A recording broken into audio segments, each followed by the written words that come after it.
그간 평안하셨습니까?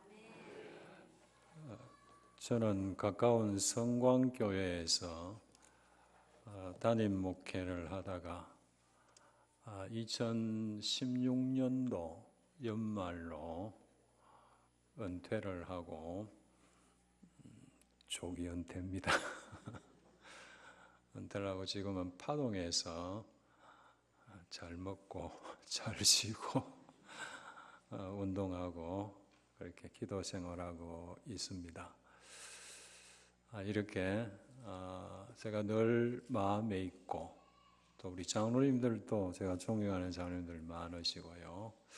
또 제가 당회장도 지냈던 교회에 이렇게 와서 여러분 만나 뵙고 문안 드리고 또 이렇게 말씀을 전하고 오후 예배를 함께 드릴 수 있어서 여러분들께 감사의 말씀을 드립니다. 특별히 오늘은 어버이 주일이기 때문에 또 아마 연세가 드신 남녀 전도회에 어른들이 하나님 앞에 헌신 예배 드리는 시간이어서 그쪽으로 맞추어서 말씀을 전하려고 합니다. 함께 은혜 받는 그런 시간 되었으면 좋겠습니다. 창세기를 읽어보면은 야곱의 이야기가 나오는데 야곱이 147살까지 살았습니다.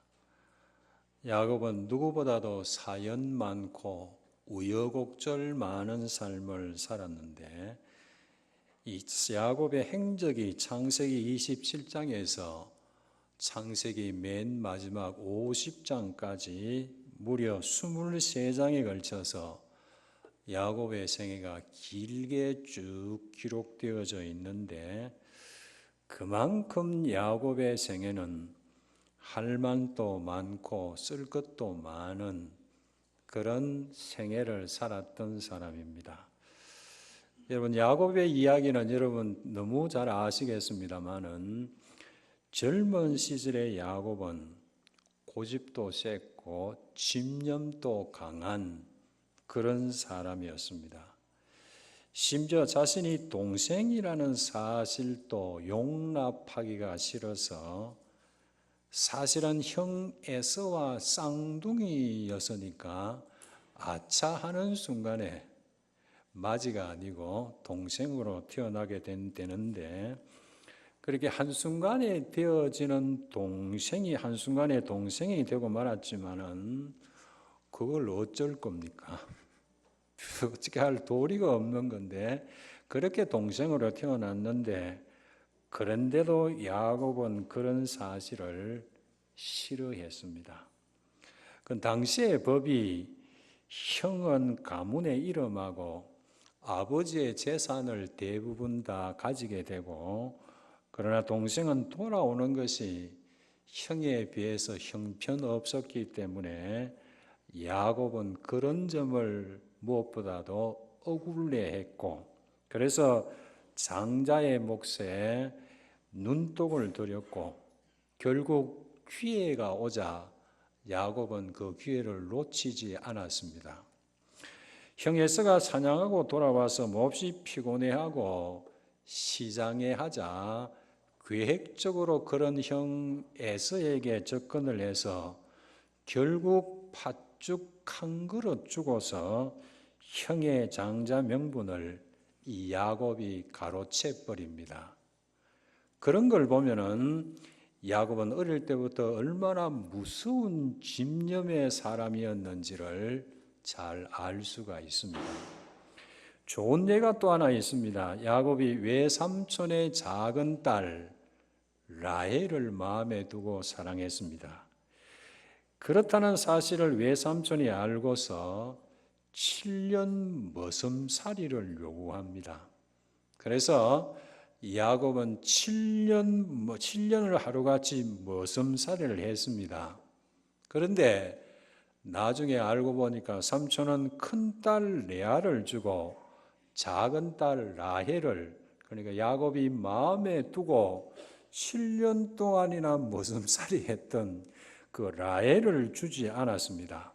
그래서 야곱이 강력하게 외삼촌에게 항의를 하자 우리 관습은 작은 딸을 먼저 시집 보내는 법이 없다. 진정 라이를 원한다면 7년 더 머슴살이 해라 그럽니다. 여러분, 야곱이 7년 더 했나요? 안 했나요? 야곱은 마음에 둔 것은 마침내 이루어야 되는 사람입니다. 그래서 또다시 머슴살이 7년을 더해서 머슴살이 14년 만에 사랑하는 라헬을 아내로 맞이하는 모습이 성경에 나옵니다. 야곱이라는 사람은 그런 사람이었습니다. 그렇게 외삼촌 집에서 20년 세월이 흘렀습니다. 야곱의 아내는 4명, 아들은 12명, 딸은 1명이 되었고 욕심쟁이 외삼촌의 재산은 거의 대부분 야곱의 소유로 바뀌어져 있었고 그래서 야곱은 대단한 부자가 되어져 있었습니다. 성경에 의하면 이 외삼촌 라반도 만만치 않은 인물이었습니다. 야곱과 약속한 품삯을 덜 주려고 10번씩이나 변경을 했더라. 그러나 야곱을 이길 수는 없었습니다. 그만큼 야곱은 한다면 하고 마는 아주 집요한 욕심의 근성이 있는 그런 사람이었습니다. 여러분, 2018년도 봄인가 했더니 이제 낮 시간에는 여름 날씨 같다 그런 생각이 들어지는데 그렇다면 지난 2017년도 한 해는 여러분 어떻게 사셨습니까? 뭘 이루셨고 뭘 여러분은 한 해 동안 성취하셨습니까? 직장을 얻었습니까? 성진했습니까? 돈을 많이 벌었습니까? 몸이 아팠는데 건강을 회복했습니까? 젊은 사람들이라면 사랑하는 사람을 만나 결혼을 했습니까? 그래서 슬하에 자녀를 낳았습니까? 새집을 장만했습니까? 무슨 좋은 자격증 같은 것을 취득을 했습니까? 그렇습니다. 뭘 가질 수 있다라는 것, 뭘 차지하고 얻는다는 것은 참 기쁜 일이고 하나님이 주셨습니다. 그래서 하나님께 감사드릴 수 있는 일 아니겠습니까? 그런데 한 가지 좀 주의해야 될 점도 있습니다. 그것은 우리는 쉽게 뭘 이루고 뭘 성취하면은 그걸 성공이라고 좀 쉽게 생각을 해버리는 경향이 있습니다. 그런가 하면 뭘 얻지 못하고 뭘 성취하지를 못하면은 그걸 쉽게 나는 실패했다, 실패라고 생각을 하는 경우들이 있습니다. 정말 그런 걸까요? 여러분 생각해 보세요. 지금 우리들의 불행이 뭘까요? 지금 우리 사회의 병폐의 원인이 뭐라고 여러분 생각하십니까? 없기 때문이고 모자라기 때문일까요? 그게 아닌 것 같습니다. 그것보다는 욕심 때문이다라는 생각이 더 들어집니다. 그래서 없어서 불행하기보다는 욕심을 부리기 때문에 발생하는 불행이 더 심각하고 크다는 사실을 우리는 염두에 둘 수 있어야 됩니다. 40대, 50대쯤 되는 중년 여자분들에게 이런 설문조사를 했습니다. 설문 내용이 이렇습니다. 만약에 50억 로또 복권에 당첨되면 제일 먼저 뭐 하시겠습니까? 그런 재미있는 설문을 40대, 50대 중년 여자분들에게 이런 질문을 했다고 그럽니다. 얼마짜리 로또라고요? 50억. 여러분 안 놀라시네요. 50억쯤이야. 엄청난 돈이죠. 만약에 50억 로또 복권에 당첨되면 제일 먼저 뭘 하시겠습니까? 물었는데요. 제가 여러분들에게 묻는다면, 성도 여러분, 만약에 50억 로또 복권에 당첨이 된다면 제일 먼저 뭐 하시겠습니까? 라고 묻는다면 여러분의 대답이 뭡니까? 그렇네요. 지금 교회 이거 거짓하려고 하는데, 근데 말만 그러시는 건 아닌지 모르겠어요. 그렇습니다. 자, 그런데 이 40대, 50대 여자분들에게 물었는데 이런 놀라운 대답이 있었다 그럽니다. 그 대답이 뭐냐면은, 만약 50억 로또 복권에 당첨되면 제일 먼저 뭘 하시겠습니까? 물었더니, 예, 제일 먼저 내 남편부터 바꾸겠습니다.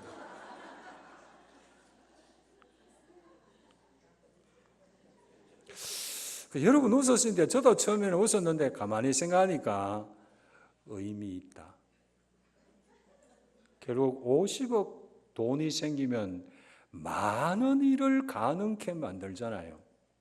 내 행복을 위해서 마음껏 이것도 저것도 할 수 있는 일들이 있는데 결국 그렇게 하지 못하도록 가로막는 대상이 있다면 누구겠습니까? 남편이죠. 자, 그렇다면 이렇게 대답하는 이 사람들 50억을 가지게 됐을 때 그들의 인생이 행복해졌을까요? 아니요. 틀림없이 이 사람들은 불행해질 사람들입니다. 뭐 때문에요? 도리어 50억 때문에 불행해지는 인생이 되고 맙니다. 뻔한 거예요. 여러분, 우리가 너무 잘 아는 록펠러, 그러면은 세계적인 거부였습니다. 33살 때에 백만장자가 되었고요. 10년 뒤에 43살 때는 미국에서 가장 큰 회사를 경영했고요. 다시 10년 뒤 53살 때는 세계 최고 부호인 억만장자가 되었고요. 자, 이쯤 되면 우리 마음의 생각이, 야, 세상 부를 것 없는 행복 인생이겠구나라는 생각을 하게 되잖아요. 그게 아니었습니다. 53살의 세계 최고의 부인 록펠러는 불행하기 짝이 없는 사람으로 변해져 있었습니다. 그것은 알로피시아라는 병을 앓고 있었는데 눈썹이 다 빠져버리고요, 머리카락이 다 빠져버리고요, 도무지 먹지를 못해서 빼빼 말라가다가 하루에 겨우 비스켓 메달을 먹고 살다가 비참하게 말라가다가 털커덩 그렇게 죽게 되는 병이 이 병이었다 그럽니다.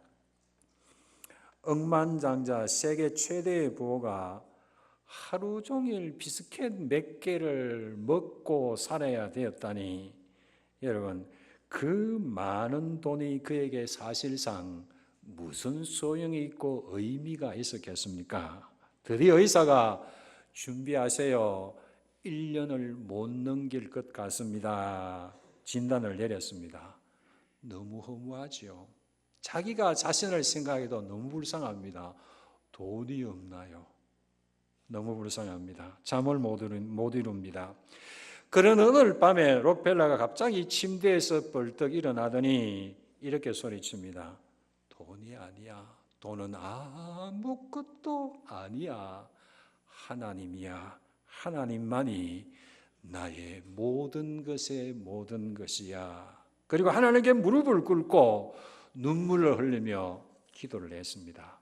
그렇게 기도로 밤을 새우고 아침을 맞은 록펠러의 삶은 완전히 달라졌습니다.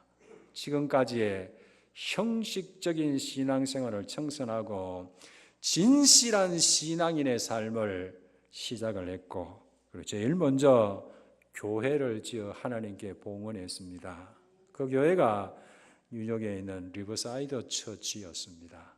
그리고 그 많은 돈, 록펠러 재단을 만들어서 가난한 사람들을 위해서 자신의 돈을 쏟아붓기 시작했습니다. 그러던 어느 날 이상한 일이 일어났습니다.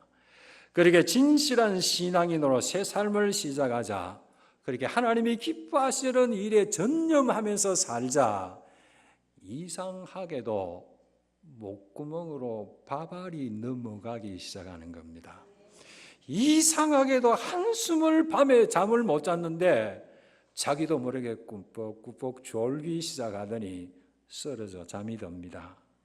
의사는 55세를 넘기기 힘들 겁니다. 그랬는데, 그래서 미국 매스컴들은 록펠러의 죽음이라는 특집을 준비하느라고 야단법석이었는데, 그런데 그랬던 록펠러가 몇 살까지 살았는지 혹 아시는 분이 계십니까?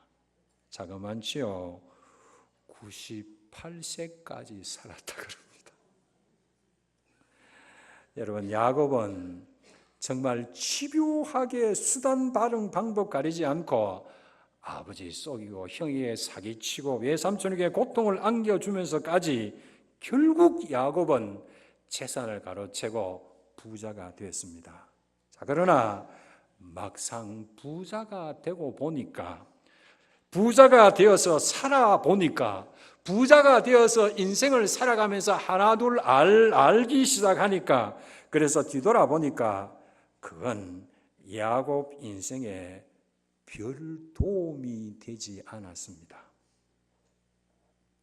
야곱은 도리어 정당하지 못한 재물 때문에 야곱 인생은 더 고달프기만 했고, 더 괴롭기만 하고, 더 세월만 축내고, 더 평지풍파만 만들어냈지, 정말 야곱 인생에 그건 별 도움이 되는 것이 아니었습니다. 그리고 사실은 돈이 없어서 고통인 사람들도 수없이 많습니다만은, 그러나 우리가 살고 있는 이 세상에는 돈이 많아서 인생을 망치는 사람들도 그만큼 많습니다. 높은 지위 때문에 인생을 망치고, 그 많은 돈을 가지기 때문에 자신의 인생을 불행하게 살아가는 사람들이 그만큼 더 많다라는 사실도 우리는 알아야 됩니다. 그래서 함부로 하나님 앞에 부자 되게 하소서라는 기도는 좀 많이 생각해 보시고 기도하셔야 됩니다. 여러분, 그래서 유명한 극작가 버나드 쇼라는 사람이 이런 말을 했습니다. 우리 인생에는 두 가지 비극이 있다. 하나는 내가 원하는 것을 갖지 못하는 비극이고, 또 하나는 내가 원하는 것을 가졌는데도, 내가 원하는 것을 내 손에 잡았는데도 채워지지 않는 비극이다. 이 둘 중에 인생을 정말 미치게 만드는 것은 후자다. 아멘 하고 싶은 대목입니다. 여러분, 야곱이 그랬습니다. 돈 때문에 아버지 속이고 형 사기치고 사랑하는 어머니와 작별했고 외삼촌 집으로 도망가야만 했고, 그래서 사랑하는 어머니 리브가와 영영 이별하고 말았습니다. 그리고 또 돈 때문에 외삼촌 집에서 야금야금 외삼촌의 그 많은 재산을 가로채고 부자가 되므로 더 이상 외삼촌 집에 살 수가 없어서 야반 도주하게 됩니다. 그런데 그냥 밤중에 도망하는 것이 아니고 비극이 일어나지 않습니까? 그리고 이번에는 많은 양떼들, 소떼들 때문에 이번에는 베델까지 올라가야 되는데, 이 양떼들, 소떼들이 새끼를 가지고 해서 먼 길을 몰고 가기가 어려우니까 세겜에 장막을 쳤는데, 그런데 그곳 세겜에서 하나 있는 딸, 외동딸 디나가 극탈을 당하는 일이 일어나잖아요. 그것만이 아닙니다. 사랑하는 아내 라헬이 도망치는 도중에 죽습니다. 가장 사랑하는 아내가 제일 먼저 죽어요. 그것도 아기를 잉태한 라헬이 무리하게 도망하는 도중에 난산하다가 죽어요. 그러니 야곱의 슬픔이 어떻겠습니까? 아무리 급해도 자기 아내가 산 딸이 오늘 내일인데 아무리 급해도 아기를 낳고 그 다음에 도망을 쳐도 쳐야 되는 건데 야곱이 그런 사실을 왜 모르겠습니까? 야곱이. 그런데도 그러지 못한 것은 그만큼 외삼촌과의 관계가 아슬아슬했기 때문에 그랬습니다. 그런데 야곱이 이런 것은 사랑하는 아내 라헬만이 아니죠. 야곱은 먼저 간 라헬이 낳은 아들 요셉을 채색 옷을 지어 입힐 만큼 특별히 사랑했습니다. 편했지요. 그런데 그 아들 요셉을 그렇게 하나 의지하며 살았던 그 아들, 사랑했던 아들 요셉을 17살 때 잃었습니다. 사실은 다른 아들들이 요셉이 죽었다, 애굽의 종으로 팔았는데 짐승에게 찢겨 죽었다, 그렇게 아버지에게 이야기해서 그런 줄만 알았습니다. 그렇게 사랑하는 야곱, 요셉마저 잃은 야곱이 얼마나 상심하며 슬퍼했는지 그 누구의 말로도 위로받기를 거절했더라. 딱 죽고 싶다, 더 살아서 뭐 하겠노, 그런 의미죠. 자, 그런 험악한 세월을 살아온 야곱이 이제 147세로 임종을 앞두고 지금까지 살아온 자신의 한 생애를 뒤돌아보면서 사랑하는 아들, 총리가 되어진 요셉을 향해서 이런 말을 합니다. 내 조부 아브람, 아버지 이삭이 섬기던 하나님, 나의 출생으로부터 지금까지 나를 기르신 하나님, 나를 모든 환난에서 건지신 여호와라고 요셉에게 그런 고백을 합니다. 이렇게 야곱은 147년을 살아온 자신의 한 생애를 매우 긍정적으로 평가를 했고, 자신의 한 생애는 은총의 한 생애였다, 하나님의 은혜의 손길 속에서 진행해온 한 생애였다라고 결론을 짓고 있습니다. 이건 뜻밖의 평가고 생각밖의 평가가 아닐 수가 없습니다. 저는 2016년도 말부로 성광교회 담임 목사직을 사임하고 저의 후임 담임 목사를 청빙하기 위해서 공고를 내고 이력서를 받았는데 83통이 들어왔습니다.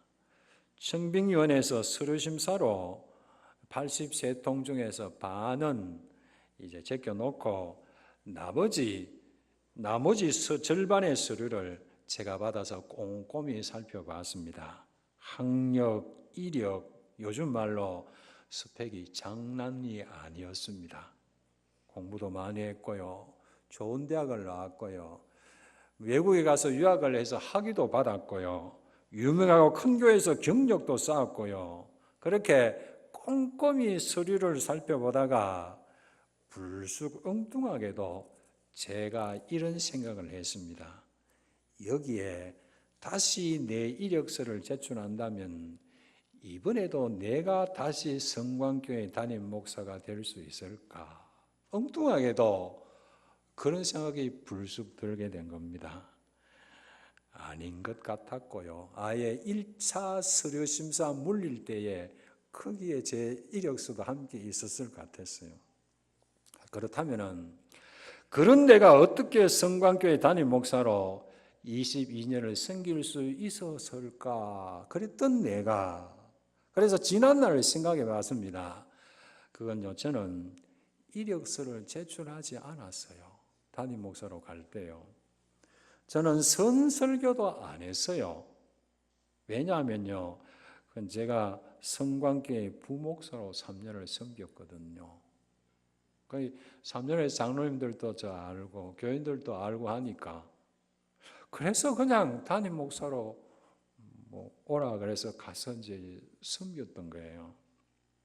그래서 후임 담임 목사를 청빙하는 과정을 통해서 나를 향한 하나님의 은혜가 어떠했는지를 새삼스럽게 깨달았고요, 뒤늦게나마 하나님께 진심의 감사의 기도를 드리게 됐습니다. 그리고 하나님을 향해 이런 찬송을 불렀습니다. 하나님의 은혜로, 하나님의 은혜로 난 알 수 없도다, 난 알 수 없도다. 정말 우리 하나님의 은혜는 알 수가 없어요. 나 같은 죄인을 나 같은 부족한 사람을 하나님의 은혜입니다. 하나님의 은혜였군요. 그 하나님의 놀라운 은혜와 사랑은 나는 알 길이 없습니다. 이 찬송을 부를 수밖에 없었습니다. 그래요, 생각 밖에 하나님의 은혜였음을 야곱처럼 고백하지 않을 수가 없었습니다.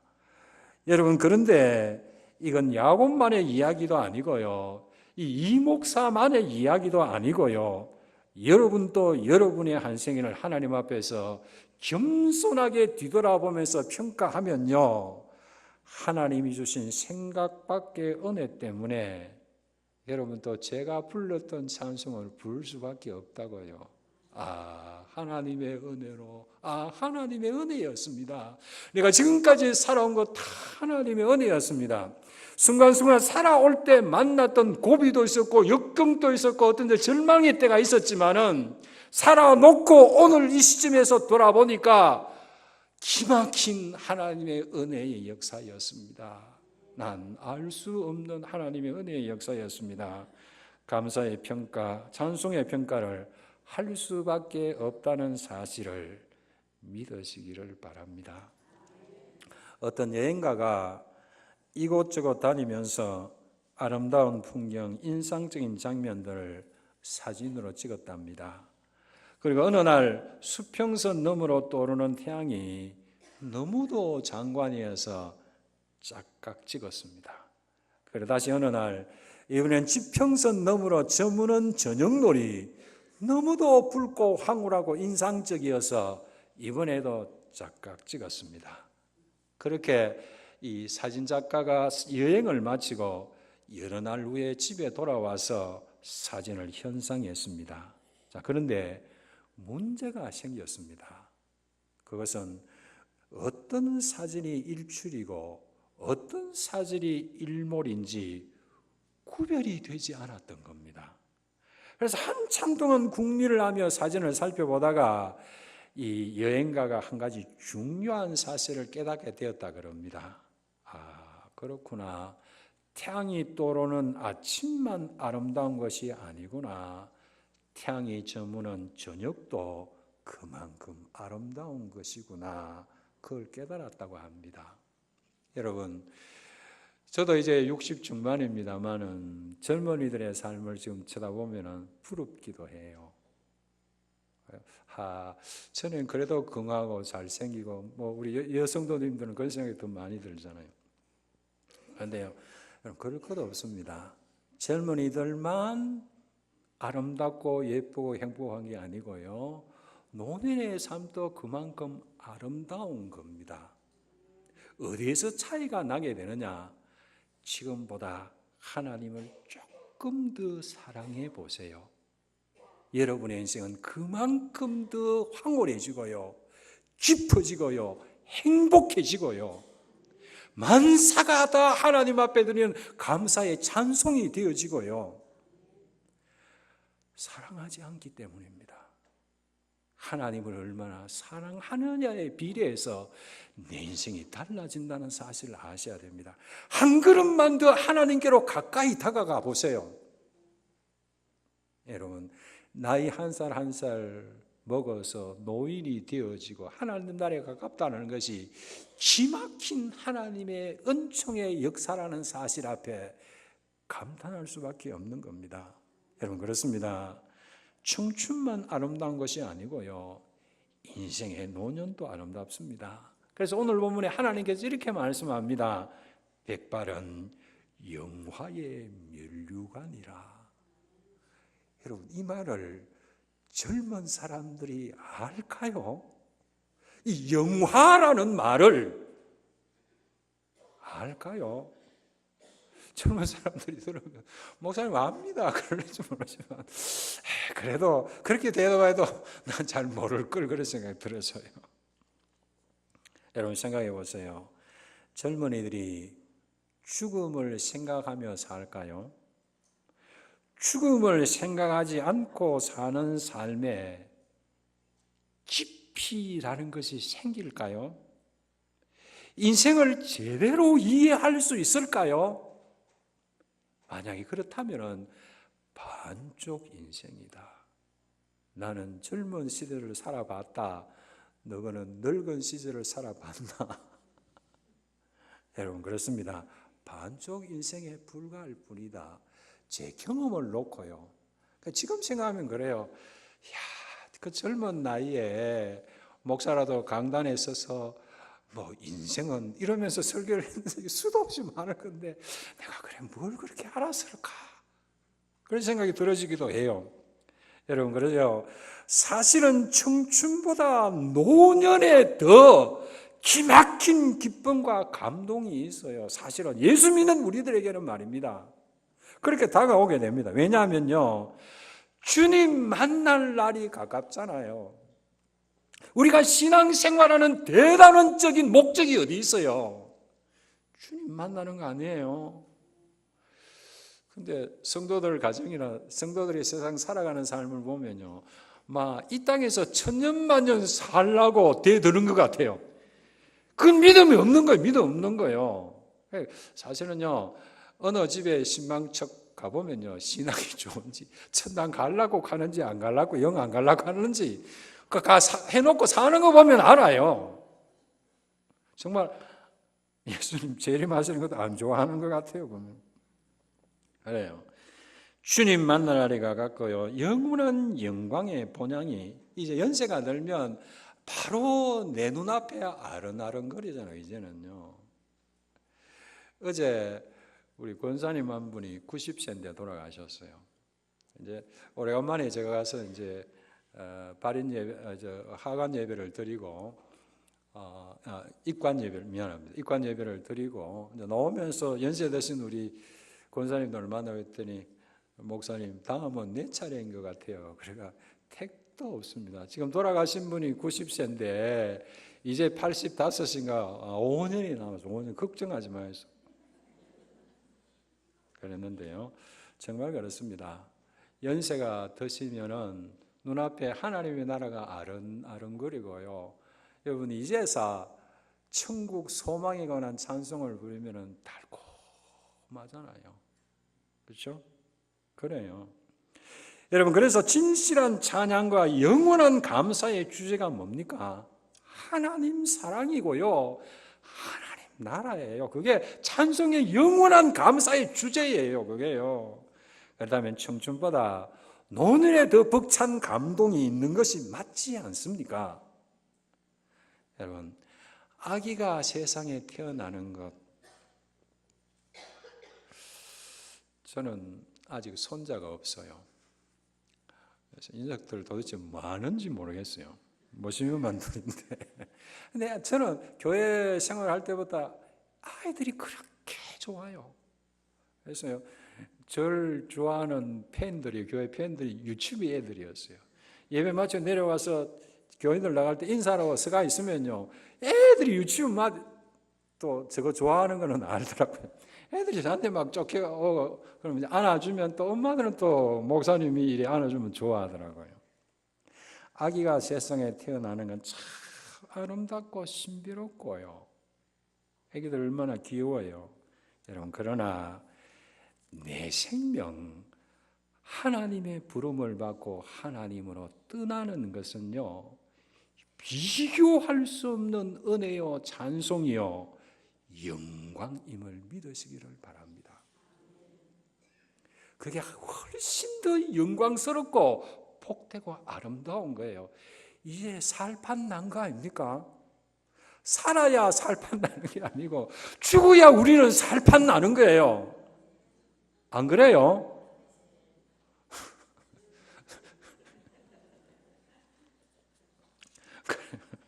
하나님이 우리에게 주신 사랑의 약속들을 소망의 안경을 끼고 바라보면 모든 것이 다 아름답고요, 감동과 찬송과 감사가 아닌 것이 없어요. 제가 강대상에 올라오기 전에 우리 사회보신 지장군님과 이야기하는 가운데, 제가 이야기하기 전에 지금 제가 예화로 듣는 이 장로님 이야기를, 저희 교회에서 장로님 이야기를 지장군님 하시더라고요. 제가 섬겼던 거에 90세가 넘으신 장로님이신데요, 신방 가서 장로님 좋아하시는 찬송이 뭐예요? 했더니 장로님께서 이렇게 대답했어요. 목사님, 이 나이가 되니까요, 내가 부를 수 있는 찬송이 하나밖에 없어요.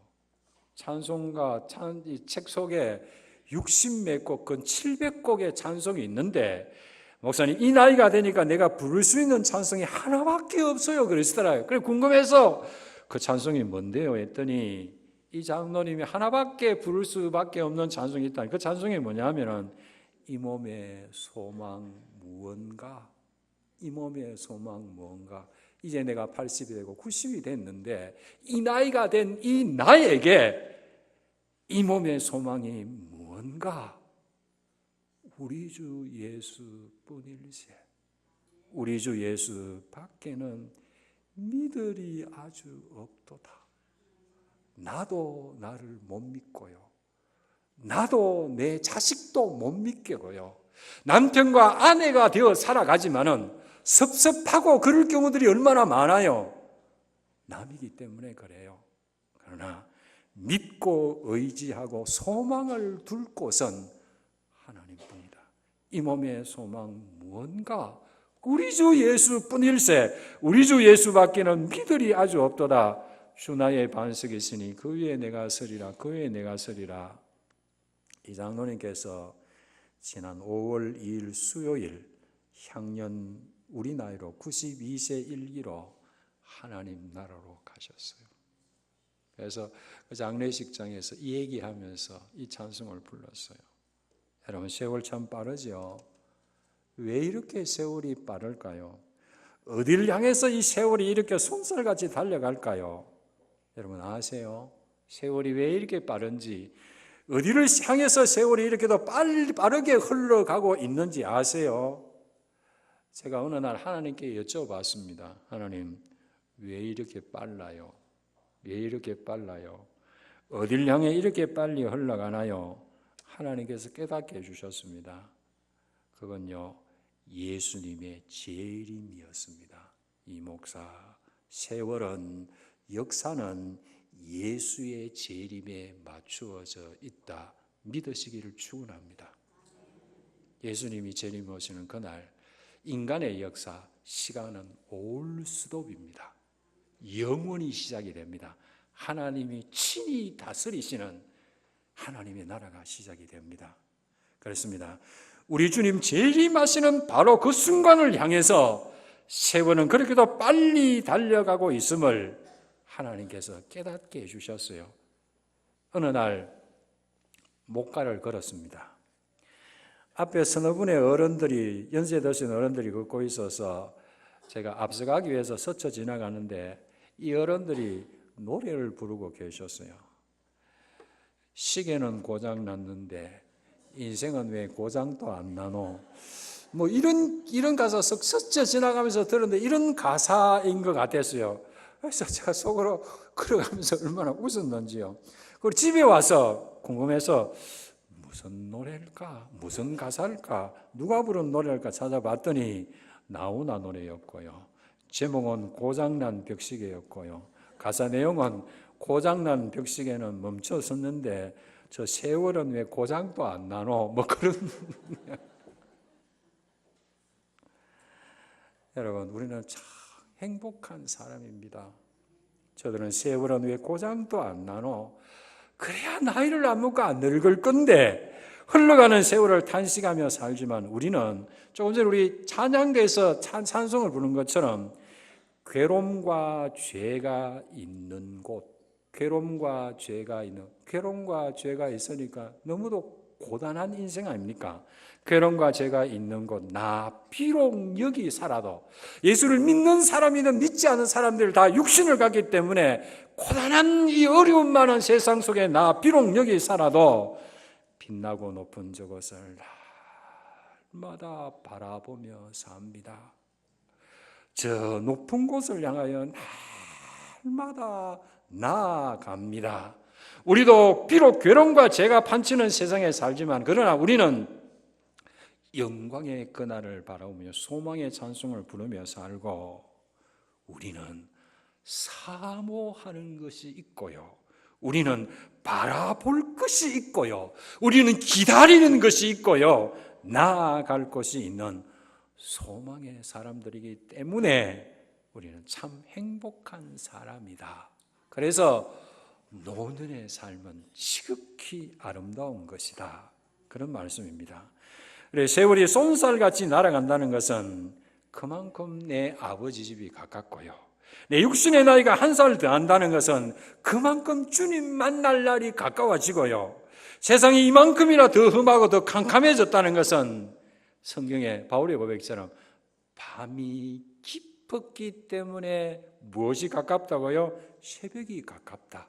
세상이 더욱더 죄악된 세상이 깊어가기 때문에 주님 오시는 재림의 새벽은 그만큼 가깝다. 그만큼 주님 오실 날이 더 가까워졌다는 것이기 때문에 그래서 더 큰 아름다움과 더 엄청난 축복과 더 상상할 수 없는 복됨의 영광이 그만큼 내 앞으로 성큼 더 가까이 당겨졌다는 사실이기 때문에 그러므로 한 해의 연초보다도 한 해의 연말이 우리에게는 더 행복하고 아름답고요. 청춘의 때보다도 노년의 때가 더 아름답고요. 떠오르는 일출보다도 노년의 때가 더 아름답고요. 일출보다 저물은 일몰이 더 아름답고요. 이륙보다 착륙이 더 아름답고요. 그러므로 내게 노년의 소망을 주신 우리 하나님, 여러분 노년에 해는 저물어 가는데 갈 곳이 없는 나그네라면 머리에는 백발이 성성해졌는데 그 건강했던 몸은 얼굴은 주름살이 지고 허리는 굽고 인생의 황혼역을 맞았는데 이대로 가면 어디로 가야 되는지 모르는 사람들 얼마나 불쌍하고요. 얼마나 그 삶이 초라한지요. 내게 노년의 소망을 주신 우리 하나님께 우리는 찬송하고 기뻐 감사할 수밖에 없는 축복의 인생이 되었음을 믿으시고 내게 노년을 허락하신 하나님 참 감사합니다. 그런 기도를 한번 해보시기 바랍니다. 하나님께서 그런 기도를 들으시고 야, 네 이제 철 좀 든 것 같다. 유명한 고은 시인의 마치 잠언 같은 이런 아주 짧은 시가 있잖아요. 내려갈 때 보았네, 올라갈 땐 못 본 그 꽃. 우리 남녀 전도회 회원들은 올라가시는 인생입니까? 내려오는 인생입니까? 내려오는. 여러분 노년이 되어서 저무는 인생을 살면요 눈에 보이고 귀에 들리는 것이 있게 됩니다. 아, 그게 그거였구나. 아, 인생은 그런 거구나. 젊은 시절 때 보지 못한, 올라갈 때 못 본 그 꽃, 내려올 때, 내려갈 때 보았네, 올라갈 때 못 본 그 꽃. 정말 그런 것 같아요. 여러분, 찬송의 맛을 젊은이들이 제대로 알까요? 계신 젊은이들 미안합니다. 진실한 기도를 젊은이들이 해낼 수 있을까요? 죽음도 삶이라는 사실을 젊은이들이 인식하며 살까요? 죽음을 계산에 넣지 않고 살아가는 젊은이들이 인생의 깊이를 논할 수 있을까요? 이제서 내가 하나님의 이름을 바르게 부르게 된 것, 이제 내가 하나님의 이름을 망령되이 가볍게 부르지 않으려고 애쓸 수 있는 나이가 된 것, 이제서 내가 찬송의 달콤함을 알게 된 것, 이제서 내가 기도의 깊은 호흡을 하게 된 것, 이제서 내가 하나님 감사합니다, 하나님 사랑합니다 라는 고백을 거짓말 아니고 진짜로 하게 된 것, 이런 진실한 고백을 할 수 있게 된 것은 다 노년 인생들에게 주시는 우리 하나님의 큰 은혜요 축복임을 믿으시고 노년의 축복을 누리시는 여러분이 되시기를 바랍니다. 그래요, 죄인된 우리에게 허락해 주신 우리 하나님의 온갖 축복의 자유가 노년을 넘어서서 영광의 나라에 가득하기 때문입니다. 아브라함의 노년에 복을 주신 우리 하나님, 여러분 노년의 범사에도 복을 주셔서 땅에서도 하늘을 쌓으시고 하늘 소망으로 노년의 고단함을 이겨내시는 믿음의 승리자들이 다 되시기를 예수님의 이름으로 축원합니다. 기도하겠습니다. 하나님, 부정한 종이 어버이 주일인 오늘 노년의 성도들을 향해 하나님의 말씀을 전했습니다.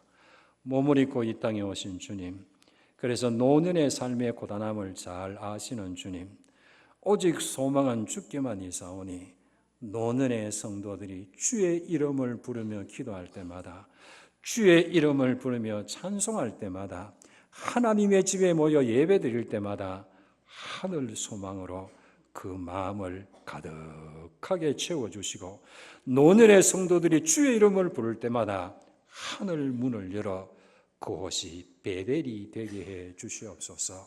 우리 중에 젊은 성도들에게도 잠잠히 마음의 울림이 되고 인생의 교훈이 되도록 성령 하나님 은혜를 허락해 주시옵소서.